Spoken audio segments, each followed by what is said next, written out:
afternoon, everyone. This is George Ruiz from RCI Group. I got Carlos Nieto from Bank of America to my right. I got Nicole from Patterson to my left. And we're here at the CVDL Veterinary Convention in Fort Lauderdale. And we're just gonna talk a little bit about what does it take for an office. We have finance here, we have equipment here. So we're gonna do a little, question and answers, Q&A. So Carlos, these days,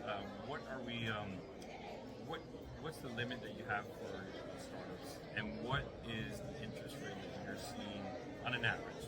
Yeah, so we're financing up to $950,000 for new builds, construction. That would cover the cost of construction, equipment, working capital. We're seeing rates in the mid 5% range, 15-year terms, graduated payments. It's a nice structure for new vets looking to start up. Now, is there a requirement of how much money they gotta have saved up in order to qualify for these for the 950? Yeah, so we're gonna do 100% financing, but most banks are gonna look for some level of savings, safety net, and typically they want to see about 7 to 10% of the total loan request. We can sometimes get away with something a little lower, maybe around $50,000 in liquid assets.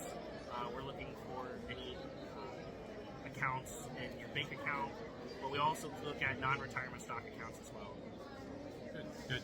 So, Nicole, now it's your turn. When we're building these offices and we bring you in and we work together, making the design, and you start plugging in your equipment, what is about an average of what doctors can think or average cost that, let's say, a 2,000 square foot office is going to cost them? Okay. Average equipment budgets that I usually see are anywhere between $150 and $200 for general practice. If you're going more the specialty route, or you need more imaging capabilities like a CT scanner, you'll probably be upwards of $500,000.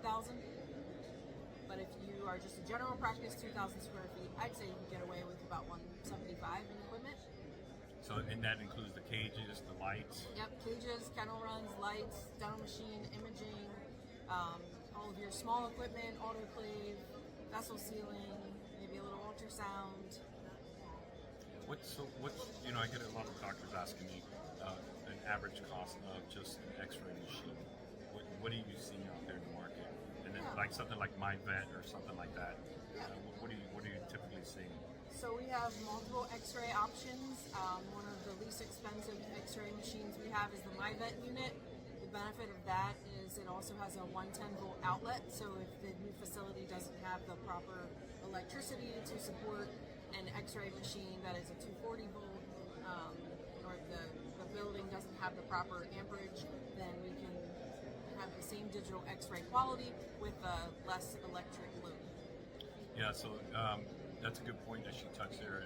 These days with MyVet, they're doing X-ray equipment that are 120 volts, actually amps, and actually not amps, but it's I think like 60 amps breaker now, instead of using a 100 amp breaker, which is like a 32 kW, which therefore saving the doctors roughly about $10,000 in their electric when they're doing their build up, because these panels are you don't have to have a 400 a gearbox for panel for these new build outs, which again increases the cost plus creates delay because we're having issues again with the electrical panels. But yeah, no, that's a good point that you brought up, Nicole, and thank you guys for giving us that advice. We're gonna let our clients know what's going on, and we'll do another segment of something else.